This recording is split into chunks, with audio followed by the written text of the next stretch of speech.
아직은 그래도 마스크 낀 분들이 제법 계시네요. 이게, 점점 이제 겨울로 가는 뭐 길목이라고 볼 수가 있죠. 이게 이제, 그만큼 우리 몸과 마음이라는 게 주변 환경과 조건을 무시하고 이렇게 갈 수는 없다는 이야기죠. 그래서 마찬가지로 오늘 말씀드릴 것은 이제 극락과 연불 이런 제목으로 말씀을 드리는데, 극락 세계 역시 마찬가지로 거기에 어떤 자연 환경과 조건 뭐 이런 여러 가지가 같이 이제 어울려서 이제 진행되어진다. 이렇게 이제 볼 수가 있죠. 그래서 이제 경에 보면은 이제 극락 세계를 아미타 부처님이 되신 분이 처음에는 이제 세자재 왕이라는 분이 계실 때 거기에 이제 법장 비구라는 이제 그런 분이 계셨죠. 근데 이제 이분이 이제 48대 원을 바랍니다. 원력을 바래가지고 이 극락 세계를 건설하기 위해서 이제 5급 동안 이제 사유하고 생각하고 또 생각하고 가다듬고 이렇게 해서 이제 청정행을 닦아가지고 그래서 이제 보살이 되어서 이제 비구로서는 한계가 있잖아요. 그래서 법장 보살이 되어서 48대 원을 성취해서 이제 아미타 부처님이 되셨다. 이제 경전에는 이제 그렇게 나오죠.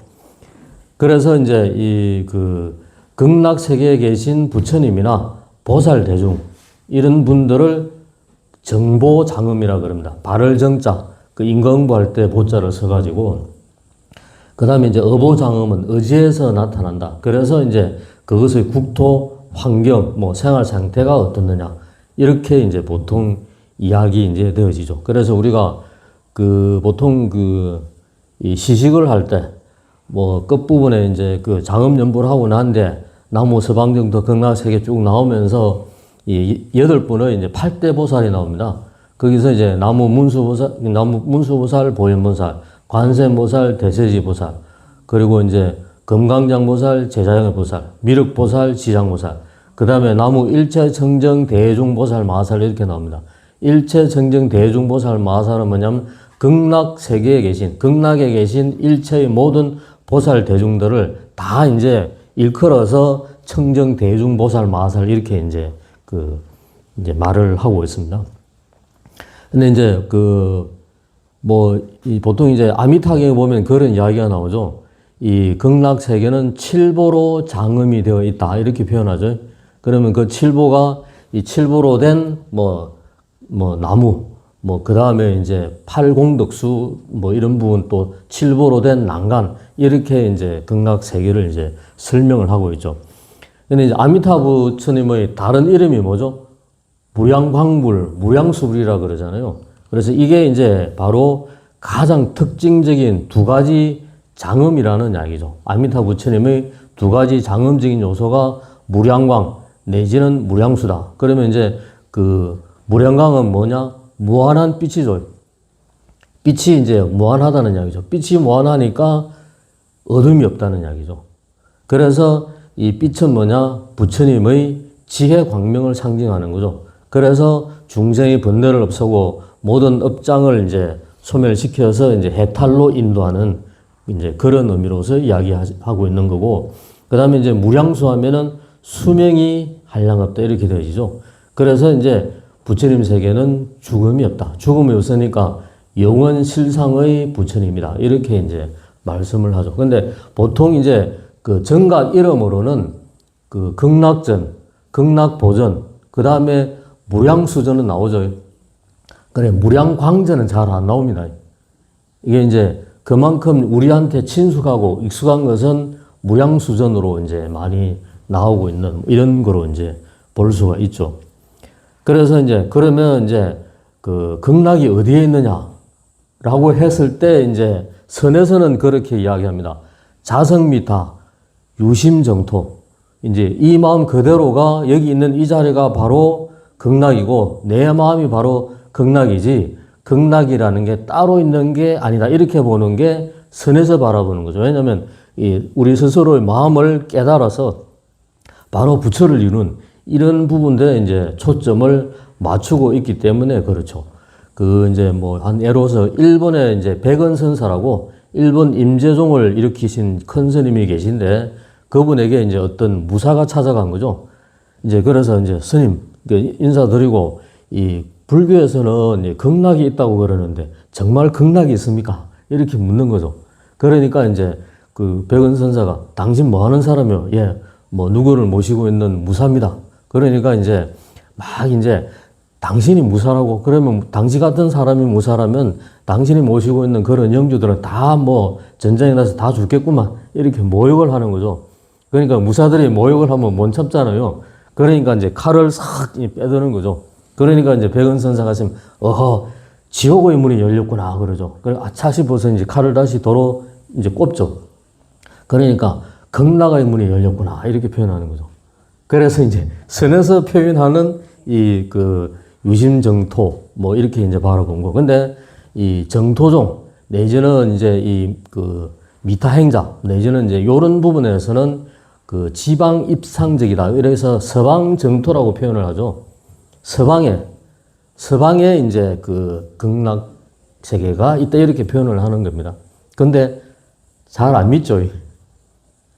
극락 세계가 있느냐라고 했을 때 이제 그런 부분에 이제 그 말이 이제 좀 많이 나오죠. 그런데 또 믿기는 믿는데 반은 믿고 반은 안 믿거나 또 죽어서 지옥 가기는 싫으니까 그래도 극락이 좋은 곳이니까 이제 한번 뭐 이렇게 그 연불해서 가보자. 이렇게 이제 보통 생각한다는 이야기죠. 근데 이렇게 반신반의하는 사람들은 곧 바로 아무리 이제 그 연불을 해도 곧 바로 극락 세계로 가지 못하고 이 반신반의했기 때문에 저 극락의 변두리에 태어난다는 이야기죠. 하여튼 이제 뭐 그렇게 이제 표현을 하고 있는데 그리고 이제 극락과 천상은 다르죠. 극락과 천상은 다르죠. 보통 스님들도 뭐 어떤 스님들 뭐 물론 이제 뭐 이 개받은 지 얼마 안 되는 스님들 중에는 그런 것도 좀 있을 수는 있죠. 극락과 천상을 같은 것으로 본다는 이야기죠. 근데 그건 아닙니다. 천상은 육도 윤회하는 과정에서의 천상이죠. 그래서 중생들의 세계다. 그래 되면은 복이 닿으면 복을 다 까먹으면 어떻게 되느냐? 다시 그 가보를 받아서 또 이제 육도 윤회를 하게 된다는 이야기죠. 근데 극락 세계는 극락 세계에 가게 되면은 불태전의 지위에 오른다. 이렇게 아비발치 이렇게 표현하거든요. 그 말은 물러섬이 없는 그런 이제 보살로서 자리 잡는다. 이렇게 표현을 하죠. 그래서 이제 극락과 천상은 다르다. 이렇게 표현합니다. 그래서 아미타경에 이제 그렇게 나오죠. 서쪽으로 10만억 불토를 지나 극락이로 하는 세계가 있다. 그 나라의 중생들은 아무런 괴로움이 없고 다만 즐거운 일만 받음으로 극락이라고 하느니라. 뭐 이렇게 해서 쭉 뭐 내용이 이제 이어집니다. 근데 이제 전에도 뭐 누차 그런 말씀 이제 드렸지만은 이제 종범 스님이 젊었을 때 자기의 어떤 그때가 통도사의 강주 스님이죠. 그 강주 스님을 찾아가서 이제 물은 거죠. 왜냐면 젊은 스님이니까 본인도 막 공부를 하다 보니까 극락이라는 가게 이게 있느냐 없느냐 이런 고민을 했던 모양이죠. 그래서 이제 가서 이제 정식으로 물은 거죠. 스님, 극락이 있습니까? 그러니까 대답을 안 하더래요. 그래서 2번, 3번 물으니까 그때서야 하시는 말씀이 야, 너가 가봤냐? 내가 가봤냐? 모른다 이거죠. 근데 그러면 왜 모르면서 극락을 강조를 하느냐? 그러니까 하시는 말씀이 가보지는 않았지만은 경전에 부처님 말씀으로 말씀하고 있기 때문에 그렇기 때문에 믿는 거다. 즉 극락이라는 것은 중생들이 판단하고 이렇다 저렇다 하는 세계가 아니고 부처님의 오묘한 세계라는 이야기죠. 그래서 이게 과학적인 진료로 보면은 현미경으로 아무리 찾아봐도 서방 극락 정토가 없죠. 또 현미경으로 아무리 찾아봐도 영의 존재가 안 보이죠. 영의 존재가 안 보이잖아요. 그거로 아무리 봐도. 근데 안 보인다고 해서 없다고 할 수 있는 게 아니죠. 이제 그런 것과 마찬가지 이치라. 이제 이렇게 좀 볼 필요가 있죠. 그래서 원효 스님은 극락 세계에 계신 아미타 부처님은 기본적으로 5가지 지혜가 있다. 이렇게 표현을 하는 거죠. 그래서 극락이라는 것은 부처님의 지혜가 가득 찬 세계다. 그래서 불지, 부처님의 지혜, 그 다음에 불가사의지, 모든 것을 다 이제 헤아릴 수 있는 지혜라든지 뭐, 이렇게 이제 5가지를 이야기를 하고 있다는 이야기죠. 근데 이제 그래서 아까도 말씀드렸다시피 인간은 믿으면서, 왜냐하면 이제 우리 이 중국과 우리나라 같은 경우는 불교를 받아들이면서 이 연기의 법칙 이렇게 표현하잖아요. 그러면서 인연생과 이렇게 표현하면서 이것이 이제 인과응보 이런 생각이 굉장히 많이 들어가 있죠. 그래서 옛날에 전설의 고향 하면은 그런 인과응보적인 그런 이야기가 굉장히 많이 나오잖아요. 이제 그것이 우리 어떤 생활 속에, 문화 속에, 삶 속에 이제 뿌리 내려서가 있다는 이야기죠. 그것은 즉 불교적 가르침의 이제 그런 거라는 이야기죠. 그래서 이제 이 인간은 믿으면서 극락 세계를 불신하게 되면은 이 완전한 극락에는 못 가고 변두리에 태어난다 이런 이야기죠. 이제 그렇고, 그래서 이제 그러면 극락이 없다라면은 연보를 못 하느냐 이런 문제를 생각해 볼 수가 있겠죠. 그죠? 그래서 이제 이런 부분에서 이제 연부를 했던 연불 행자 뭐 이런 분들은 어떻게 생각하느냐. 특히 이제 연불하고 기도하는 분은 대단히 신심을 많이 강조를 하죠. 그래서 불교에서 수행하는 기본은 뭐냐? 신심과 원력이라고 표현하거든요. 그러면 신심은 뭐죠? 뭘 믿는 거죠?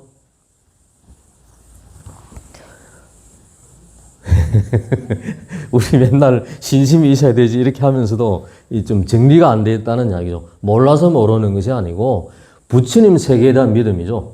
그리고 우리 모두가 부처가 될 수 있다는 그 불성이 우리가 자리하고 있다. 불성에 대한 믿음. 그 다음에 아까 말했던 인과의 법칙, 이제 연기법이겠죠. 이 부분들을 믿는다는 이야기죠. 그럼 이렇게 되면 어떻게 되느냐?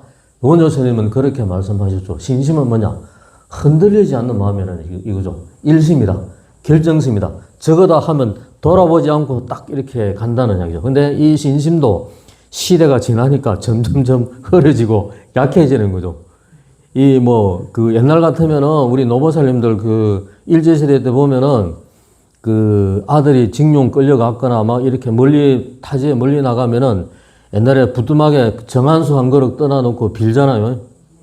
그러면 그냥 하느냐? 그 추운 겨울에 꼭두 새벽에 일어나서 목욕 재개하고 그 다음에 정한수 떠놓고 기도한단 말이죠.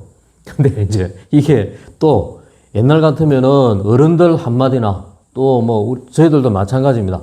큰 스님들의 한마디 하면은 그대로 무조건 일단 받아들이는 입장이었죠. 근데 지금은 이제 이 인터넷이 원체 발달되다 보니까 저 말이 어디 있는지, 경전에 있는 말인지 없는 말인지 다 찾아보고 어서면 이것도 좀 못 믿을 말이구만 이런 식으로 흘러버린다는 이야기죠.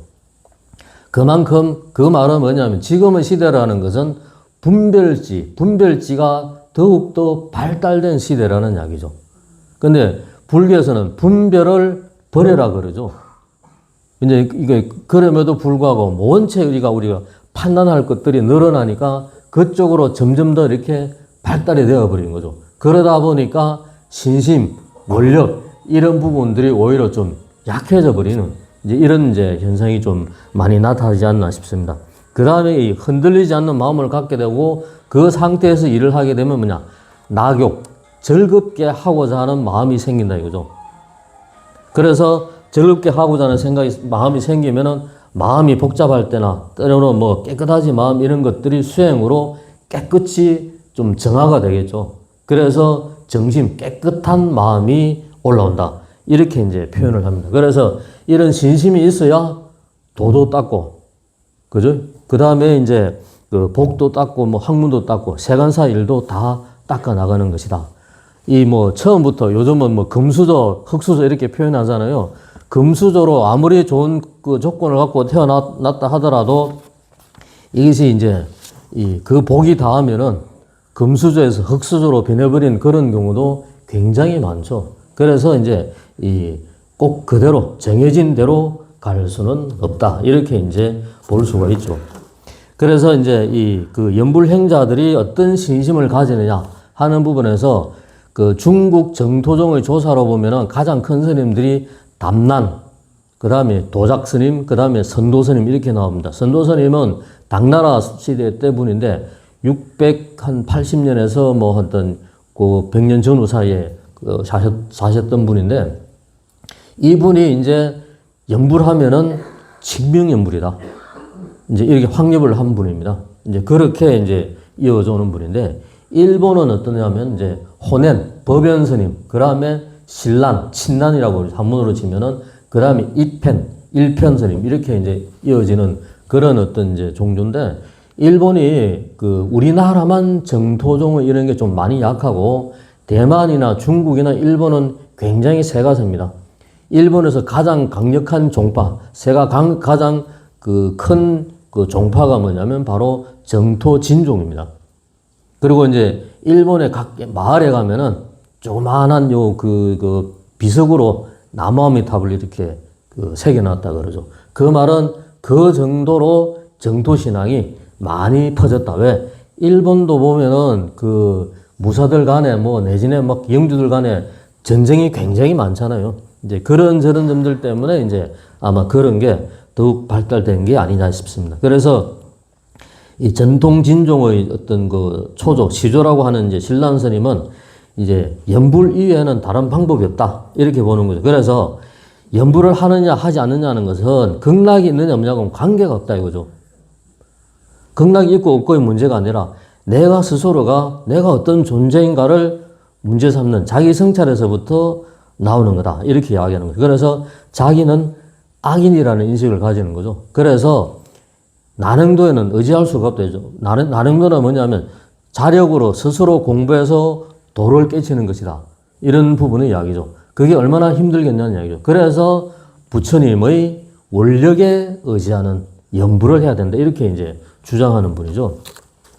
근데 이제 그 지금이 보통 보면 어떤 시대라 그러죠? 말법 시대라 그러죠. 그래서 우리 오탁악세라는 말은 많이 들어봤잖아요. 오탁악세와 말법의 시대 이렇게 표현을 합니다. 그래서 이제 오탁악세라는 것은 그 중생들이 수행하기 어렵고 불법이 쇠퇴한 이런 시기라는 거죠. 그렇게 되면 당연히 중생들의 번뇌와 고통이 더욱더 깊어지는 그런 시대다. 그래서 급탁, 아미타경에도 보면 시대가 흐르고 중생이 흐르고 뭐 이런 구절이 나옵니다. 그것이 바로 이제 급탁의 이야기죠. 시대가 흐리다. 그 다음에 견탁, 삿된 견해가 넘쳐나는 그 시대.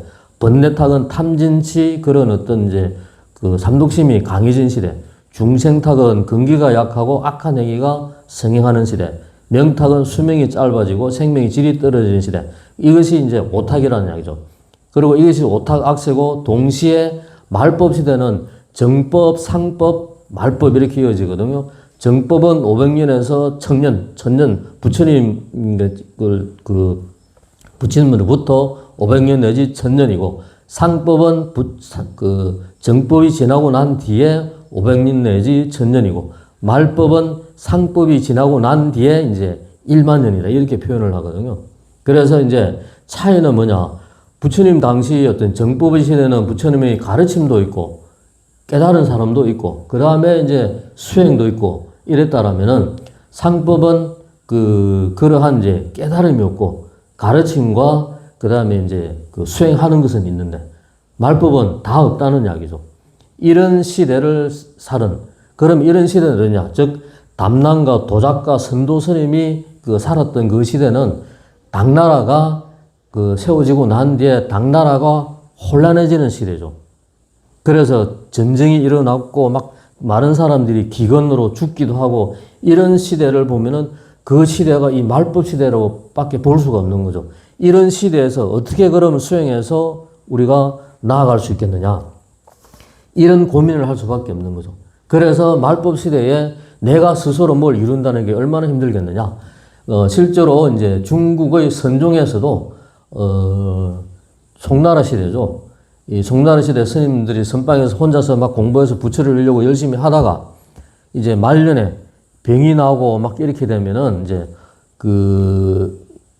오늘날과 같은 이제 병실을 한 몇 개 둬가지고 거기로 모셔갑니다. 거기서 마지막으로 이제 나무아미탑을 연불이라도 하라 이거죠. 그러면은 죽는 순간까지도 그것을 놓치지 않고 죽게 된다고 표현을 하죠. 죽는 순간의 마음가짐에 따라서 다음 생의 인연이 결정되진다 이렇게 표현하잖아요. 우리 화계사의 외국인 스님, 무슨 스님이죠? 현각 스님. 사실인지 아닌지는 모르겠지만은, 이제, 그분 얘기가 그거죠. 미국에서 사는데, 지나가다가 우리나라 애국가가 들으면은 막 눈물이 주르륵 흘러내렸대요. 이제 그걸 이제 전생을 추적해 보니까 하는 말이 뭐냐면, 전생에 일제시대 때 독립군이었다 이거죠. 그래서 죽는 순간에 마지막 마음이 뭐냐? 내가 이제 다음 생에는 좀 힘이 큰 강한 나라에 태어나고 싶다. 이래서 태어났다 이거죠. 그래서 불교를 접하면서 미얀마도 가고 태국도 가고 그 다음에 티벳도 갔다가 우리나라로 왔거든요. 그래서 이제 숭상 큰 스님 밑에서 이제 공부를 하셨던 이런 이제 그런 거고, 일타 스님도 마지막 돌아가시는 순간에 그런 말씀을 하셨다 그러죠. 내가 이제 다음 생에는 이 힘이 강한 나라에 태어나서 젊어서 20대에 출가할 것이다. 이렇게 말씀을 하셨거든요. 그래서 이제 20살쯤, 그러니까 앞으로 20년 뒤에 젊은 사람이 해인사로 출가하러 오거든. 나인 줄 알거라. 이랬거든요. 근데 그 뒤 소식은 안 들려요. 어떻게 됐는지는 모르겠지만은. 그만큼 죽는 순간의 마음가짐이 어떠느냐에 따라서 다음 생의 인연이 결정되진다 이거죠. 그래서 이 한평생 화두를 들고 공부했던 스님도 그것으로서 이제 이루지 못한 상태니까 마지막 가는 순간에는 그래도 아미타 부처님이라도 연불이라도 하라. 이렇게 이제 가는 거죠. 왜? 이 부처님을 의지하기는 쉽죠. 화두를 의지하기는 좀 힘이 들고 어려워도 부처님을 의지하기는 쉽다는 이야기죠. 그래서 이제 이러한 이야기들이 나온 게 아니냐. 그래서 극락의 존재 여부와 관계없이 내 스스로의 성찰에서부터 우러나는 연불이여의 다른 방법은 없다. 그래서 나는 연불을 한다. 이게 이제 신란이라는 스님이 이렇게 하셨던 그런 이야기죠. 그래서 이 스님은 어디에 초점을 맞추느냐? 아미타 부처님의 48대 원이라 그러잖아요. 그 원 중에서 18번째 원, 모두를 극락세계로 인도하는 십념 왕생원이라고 그러죠. 10분만 제대로 연불을 해도 극락으로 인도하겠다는 원. 이 본원이 진실하냐, 진실하지 않느냐. 이걸 먼저 본다는 이야기죠. 그래서 아미타 부처님이 본인이 진실하다면은 거기 부처님이 말씀하신 것도 석가모니 부처님이 말씀하신 것도 진실한 것이고, 동시에 중국 정토정에서 이 청명연불을 확립하셨던 선도대사의 가르침도 진실하다. 그래서 그것이 진실하다면 나의 스승인 혼현스님의 말씀도 진실한 것이고, 동시에 내가 말하는 것도 근거가 있는 것이다. 이렇게 이제 본다는 이야기죠. 그래서 이 아미타 부처님이 본원이 진실하냐, 진실하지 않느냐, 그 본원을 먼저 보는 사람들은 중간 매개체 없이 곧바로 나와 아미타 부처님과 1대1로 대면하는 거다. 이렇게 이제 말씀을 하시는 거죠. 그래서 중요한 것은 뭐냐? 아미타 부처님의 자비로움은 이미 퍼졌고 있는데 내 스스로가 거기에 감흥할 수 있도록 하느냐, 안 하느냐. 이게 중요하다는 이야기죠. 우리가 이제 10번만 연불하면 된다. 그러면 평소에 10번만 딱 연불하고 아무것도 안 하면은 극락세계로 가느냐. 이런 문제도 있잖아요. 근데 그 말은 뭐냐면 죽음, 임종시에 아미타 부처님을 10번 연불하는 것으로 해서 극락으로 갈 수 있느냐 없냐. 이런 부분의 이야기거든요. 그래서 평상시에 연불하지 않는데 평상시에는 아무것도 안 하고 있다가 그냥 이 연불 한번 10번 했다고 곧바로 가고 이런 것은 아니다. 임종시에 10번의 아미타 부처님을 염하는 게 나올 수 있으려면은 평상시에 그러한 연불이 딱 몸에 붙어 몸과 마음에 딱 체득되어 있지 않다면 그렇게 나올 수가 없다. 이런 의미의 이야기죠. 그런 거고, 이제 그 뒤에 이제 it편 스님이라고 1편, 한문으로는 1편 스님인데 이분은 이제 지옥도 극락도 다 버려라. 이렇게 말씀하시는 거죠. 왜냐면은 연불행자와 연불의 대상이 되는 아미타불이 둘이 아닌 하나다 이거죠. 그래서 일체가 모두 아미타 부처님의 화신이다. 이렇게 이제 보는 거죠. 그래서 이 중생이 아미타불을 부르는 게 아니라 이거죠. 그래서 애당초 중생도 없고 아미타불도 없다. 그래서 중생도 아미타불이고 아미타불 역시 아미타불이다. 일체가 모두가 아미타불의 화신이다. 이렇게 보는 거죠. 그래서 이 중생의 입장에서 아미타 부처님의 명건으로 돌아가기 위해서는 중생도 버리고 아미타불도 버려야 된다. 그 말은 이제 우리가 이제 고정된 생각이 많잖아요. 옛날에는 이 집안에서 제사를 안 모시면은 어떻습니까? 주변 사람들이 저 호로 자식 전부 다 이런 식이었잖아요. 근데 지금은 제사 안 모셔도 아무 상관이 없죠. 집안마다 상황마다 그러니까 생각이 확 바뀌어버린 거죠. 마찬가지로 이 고정된 생각이라는 거는 있을 수 없다는 얘기죠. 그것이 뭐냐? 고정된 생각이 금강경에서는 상을 갖지 마라. 무상 이렇게 표현하는 거잖아요. 마찬가지로 부처와 중생이라는 생각을 나눠버리면 어떻습니까? 나는 영원히 중생이라는 이야기죠. 그래서 그런 것도 버려버리라 이런 이야기죠. 그래서 결국은 그렇게 연부를 하다 보면은 아미타불이 아미타불 연부를 한다. 즉 연불이 연부를 한다 이렇게 표현하는 거죠.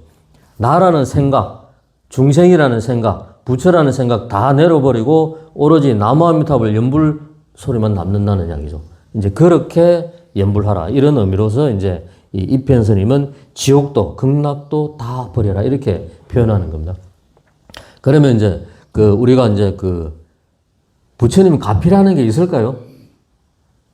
기도 가피, 감흥. 우리가 보면은 다 이제 영음이 있는 기도처 이렇게 많이 찾아가잖아요. 특히 입시철 아니면 큰 문제 당했거나 이렇게 하면은 사업의 문제라든지 크면은 영음 있는 명당터 이렇게 많이 찾아가잖아요.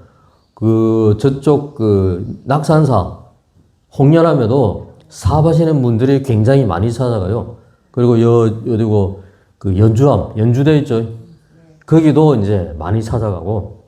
그러니까 이제 영을 믿는 것들을 기도처에 찾아가서 기도 함으로 해서 그 가피를 받고자 하는 이런 의미죠. 그래서 이 가피라는 것은 부족한 중생에게 부처님의 힘에 의해 이제 되게 할 수 있도록 만드는 거죠. 그래서 가피는 명운가피. 향내가 몸에 젖듯이 은은하게 계속 일상적인 속에서 가피를 받는 것. 그 다음에 이제 현정가피 내지는 서응가피. 상스러운 응에서 나타나는 것. 현몽한다 그러죠. 이제 그런 의미로서 나타나는 가피. 이런 의미인데. 그래서 이 부처님 광명을 내가 받아서 부처님 힘에 의지해서 살아가는 것. 이제 그런 의미로서 이제 이야기할 수가 있죠. 그래서 우리가 인가도 믿지 않고 내세도 믿지 않고 전생 인연도 믿지 않는다는 것은 바로 맹인과 같은 게 되어버린다. 마찬가지로 부처님 가피를 믿지 못해도 이제 마찬가지라는 이야기죠. 그래서 이제 어떤 분은 그렇게 표현하죠. 극락세계하고 여기 사배세계하고 인터넷 연결이 안 되어 있는데 어떻게 소리가 들리느냐. 이렇게 우스갯소리로 이렇게 표현하는 분도 있는데 결국은 이제 그것을 이끌어가는 부분들은 내 스스로의 자각에 의한 연부를 하느냐 안 하느냐. 나와 아미타 부처님의 매개차라는 것은 바로 나무아미타불 연불이라는 이야기죠. 그래서 이제 아까도 말씀드렸다시피 부처님이 공덕으로 만들어 놓은 세계가 극락세계고 부처님의 오묘한 세계다. 그래서 이것이 중생들이 이렇게 저렇게 판단할 문제는 아니다. 그래서 이게 바로 이제 믿음이고 결정심이고 일심인데 일심으로 연불하면 극락에 가는데 내 힘으로 가는 게 아니라 아미타 부처님의 원력으로 가는 겁니다. 내가 아무리 연불한다 그래도 아미타 부처님의 원력이 극락으로 인도하고자 하는 원력이 없다라면 우리가 갈 수 없다는 이야기죠. 이제 그래서 이제 심념 왕생운으로 가야 된다. 그래서 연불은 이제 부처님의 가피를 입고 이제 생전에는 이제 부처님의 보호를 받고 마장 장애도 받지 않고 소원을 성취하고 내세는 이제 극락 가는 것이 바로 이제 정도신앙이고 연불수양이라는 이야기죠. 그래서 연불을 하게 되면은 재불혼념이라 그럽니다. 일체의 부처님께서 보호한다는 이야기죠. 연불을 하게 되면은. 자, 그러면 극락 가면 뭐 하죠? 극락 가서 뭐 하죠? 네. 그렇죠. 그것 때문에 가는 겁니다. 극락 가면은 성불한다는 이야기죠. 깨달음을 얻는다. 그래서 더욱더 법문을 많이 듣고 더욱더 수행을 많이 닦고 지혜를 더 닦아서 중생을 극락으로 인도하는 이제 그래서 보살도를 실천해가는 그런 것 때문에 극락 가는 거라는 이야기죠. 여기 살면서 이 사바세계에서 그렇게 도를 이뤄서 깨달음을 얻어서 중생을 제도하는 그런 삶을 살면은 가장 멋지죠. 근데 이 말법 시대의 어떤 그런 어려운 오탁 악세의 시대를 살아가면서 스스로의 힘으로 그러한 수행을 통해서 부처가 된다는 것은 굉장히 힘들죠. 그래서 부처님이, 그러니까 우리가 반야용선이죠. 반야용선. 부처님의 배죠. 극락으로 인도하는 부처님의 배라는 이야기죠. 그 배가 있는데 그 배를 타고 가면은 훨씬 빠르고 또 빨리 편안하게 갈 수 있다는 이야기죠. 그런 차원에서 하는 것이 연불이다. 전에도 한번 말씀드렸는데, 청도, 운문사, 비로전에 가면은 악착보살이라고 있습니다. 이 법당 이제 요렇게 위에 보면은 이제 줄이 걸려 있어가지고 그 위에 동자가 한 사람 이제 줄에 그 밑에 매달려가 있죠. 그래서 이제 그 동자가 뭘 하느냐. 극락 가는 반야용성을 타려고 좀 늦었던 모양이죠. 그래서 이제 반야용성이 출발해서 가는데 거기에 끈 하나 붙잡고 노끈 하나 붙잡고 이제 안 놓치려고 끝까지 이제 붙잡고 있다. 그래서 악착보살이라고 이름 붙여져가 있죠. 그게 요 서울에 어느 절에도 있고 또 영천에 무슨 상관 거기 가도 악착보살이 있다는 이야기죠. 그래서 이것은 뭘 말하느냐면은 단순히 행동으로서 악착보살처럼 매달려야 된다. 이런 차원만이 아니고 동시에 이제 연불 수행을 하면은 끝까지 놓치지 말고 극락 가는 반야용선으로 탈 수 있도록 그런 정도로 연불하라. 이런 의미의 이야기죠. 오늘 보면 날씨 좋죠? 마찬가지로 지금이 가장 기도하고 연불하기 좋은 계절인 것 같습니다. 더 열심히 저도 그렇고 여기 계신 우리 신도님들도 그렇고 이 법당에서든 또 집안에서든 연물과 기도를 또 다른 수행을 놓치지 않고 갈 수 있는 그런 날들이 되었으면 좋겠습니다. 예, 마치겠습니다.